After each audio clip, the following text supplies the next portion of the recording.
É possível controlar o ciúme? Até onde ele pode levar uma pessoa? Essas e outras respostas a gente fica sabendo agora com a psicóloga Ieda Monteiro, a nossa entrevistada de hoje. Boa tarde, doutora. Boa tarde, Ana. Como definir o ciúme? Nós podemos dizer que o ciúme não é uma questão médica, tá? Mas ele é uma questão de distúrbio de comportamento. E ele causa o quê? Sofrimento às duas pessoas, que por sua vez o ciúme causa diversos sintomas, no caso a baixa autoestima, sentimento de menos-valia, a pessoa imagina coisas onde não existe. Então isso é lógico que vai levar sofrimento e esse sofrimento é pertinente às duas pessoas que estão se relacionando e mesmo assim aos familiares, principalmente os familiares. O que motiva o ciúme? Olha, é uma questão, o ciúme, existem estudos com relação à questão dos ciúmes. Então, são vários motivos. Qualquer coisa para a pessoa que é ciumenta, ele causa uma descompensação, né? Que é esse distúrbio de comportamento.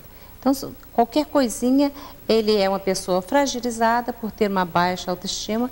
Então, ele, lógico, que ele vai... É uma pessoa insegura. Insegura, completamente insegura. Então, é necessário ele buscar esse trabalho com a questão da segurança. Doutora, o ciúme não seria um tempero da relação? Eu vou dizer que existem controvérsias, né?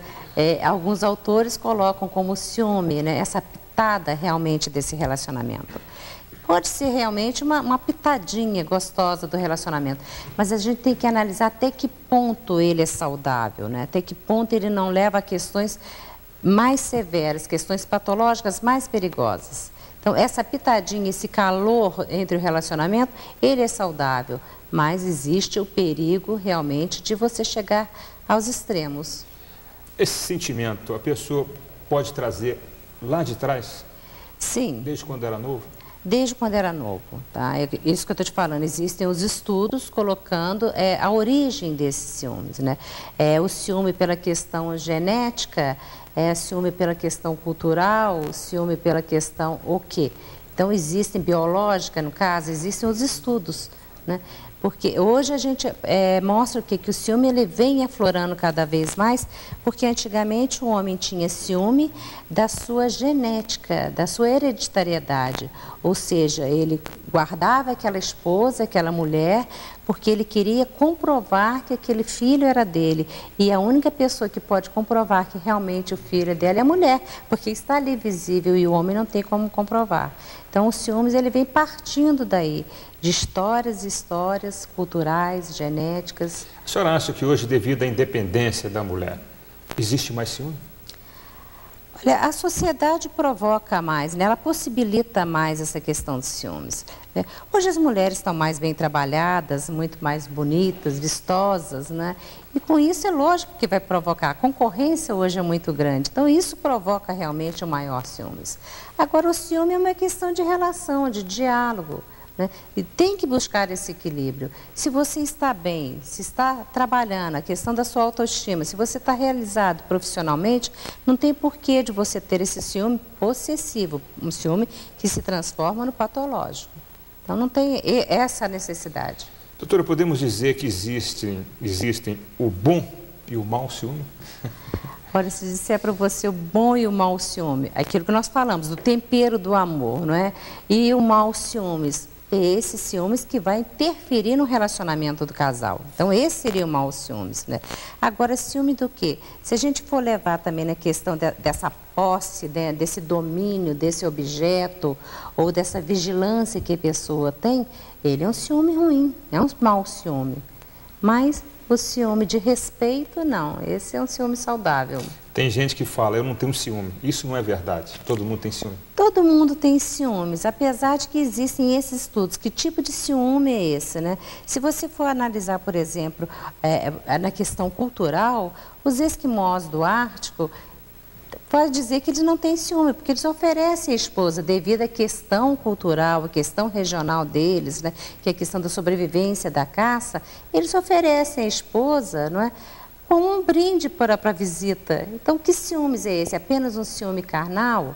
Né? Então, a gente tem que diferenciar bem que tipo de ciúmes é esse que está levando nessa interferência nessa relação entre o casal. Tem gente que a senhora acabou de dizer, que provoca o ciúme, que é o motivo do ciúme, né? E às vezes acaba colaborando para isso aumentar, né? Agravando a situação. Exatamente. É esse que é o perigo, porque você não sabe o limite dessa pessoa. Então, provocar esse ciúme, a gente vê muito isso em consultório, tá? Nas clínicas a gente observa muito isso.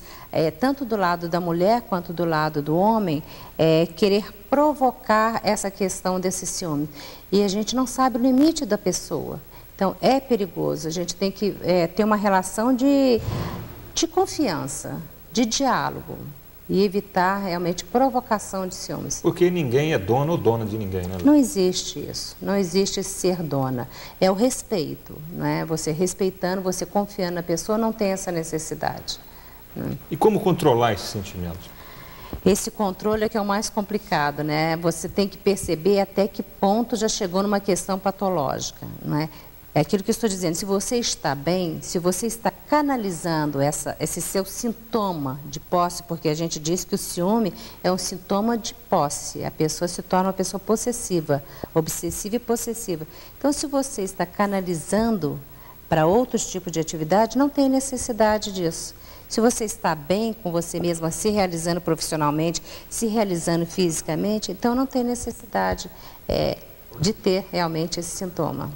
A gente observa também que tem filhos que têm ciúmes de pais e vice-versa, né? Isso é mais grave? Não necessariamente ser o mais grave. O grave depende do ponto, até que ponto realmente eu manifesto esse meu ciúme, de que maneira eu manifesto esse meu ciúme. Então, a gravidade está nisso, né? Eu sou agressiva, não sou agressiva, eu me retraio, eu fico só no campo da imaginação, no campo da descoberta, de sim ou não, da suspeita, se isso acontecer. Então, a gravidade está nisso. Existe aquele que é ciumento e que é agressivo, né? Existe aquele que é ciumento, mas ele se retrai.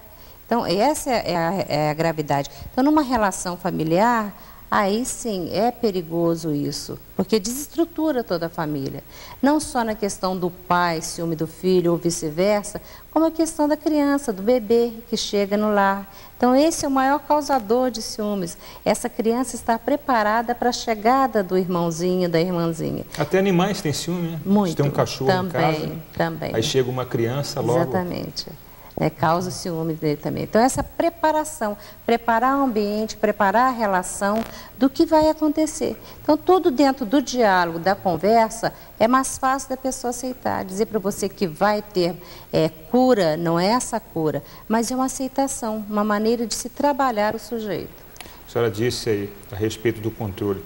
Tem pessoas que casam e logo no início já demonstram esse sentimento, né? Dá para frear isso? Sem um acompanhamento de um profissional? Ronaldo, o que a gente tem que perceber aí... Pessoa perceber, por exemplo, estou indo para o caminho errado, né? Tem que dar uma parada, dar uma... Sim, tem que analisar o que é que está levando essa pessoa a ter esse comportamento. É ciúmes ou é só uma baixa autoestima realmente? É uma busca do quê? O que essa pessoa está querendo? É lógico que no início do casamento existe a fase da adaptação.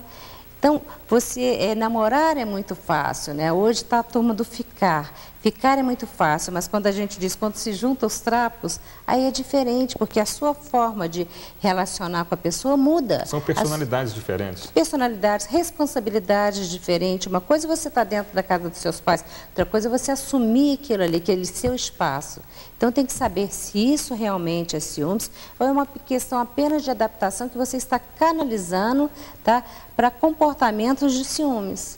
Às vezes é só uma relação assim de adaptação, de saber o que está faltando ali para essa pessoa. E aquilo que a senhora disse, a receita é o diálogo. A receita é o diálogo, a receita é o diálogo, sempre o diálogo.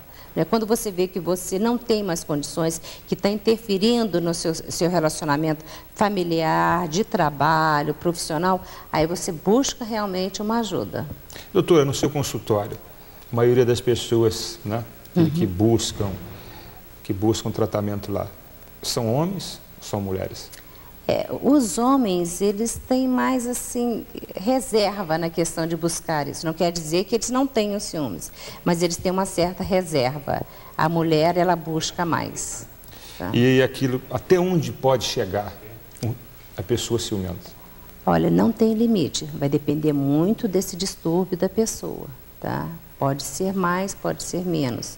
Então, esse é que é o perigo, você saber até que ponto essa pessoa está canalizando, para onde que ela está canalizando esses ciúmes. E como identificar que uma pessoa pode chegar ao extremo por causa do ciúme? A questão do comportamento dela, né? Onde ela se torna agressiva, quando ela se torna agressiva, quando ela se torna compulsiva, né? Ela não tem mais limite, não tem padrão mais de razão, de emoção, então ela perde essa noção completamente. Quer dizer, ver fantasma onde não existe? Não existe, ela te persegue, ela te acompanha. Está sempre trabalhando com negativo. Sempre negativo, está te vigiando.